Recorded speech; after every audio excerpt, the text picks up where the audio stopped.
Baudelaire, toujours un peu rayon mystérieux éclair, en ses replis obscurs l'œuvre de Baudelaire. Et le surnaturel, en ses rêves jetés, y mêle son extase et son étrangeté. L'homme moderne, usant sa bravoure stérile, en d'absurdes combats,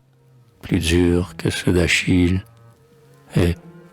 fort de sa misère et de son désespoir, héros pensif, caché dans son mince habit noir, s'abreuvant à longs traits de la douleur choisie,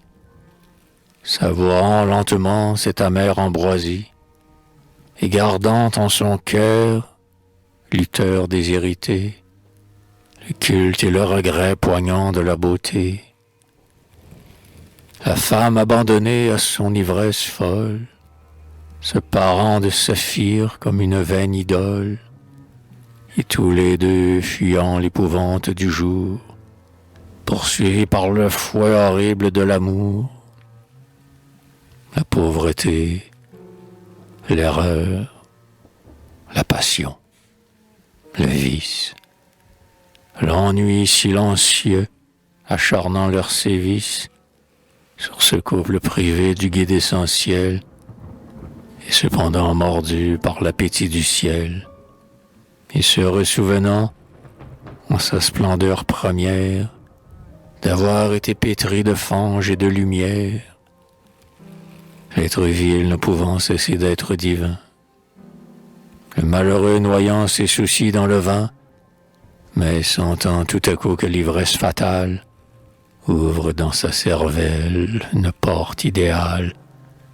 et, dévoilant l'azur pour ses sens engourdis, lui donne le frisson des vagues paradis. Le libertin voyant, en son amer délire, que l'ongle furieux d'un ange le déchire, et le force, avivant cette blessure en feu, à traîner sa laideur sous l'œil même de Dieu. La matière, céleste encore même en sa chute, impuissante à créer l'oubli d'une minute, pâture du désir, jouet du noir remords, et souffrance sans répit jusqu'à ce que la mort, apparaissant, la baise au front et la délivre. Ô mon âme,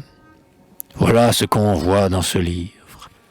où le calme songeur qui vécut et souffrit adore la vertu subtile de l'esprit.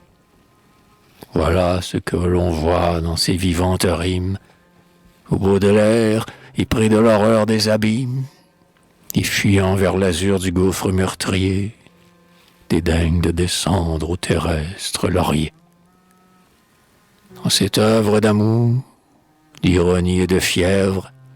où le poète au cœur meurtri penche sa lèvre, que les mots odieux ne souillèrent jamais, vers la foi pâlissante,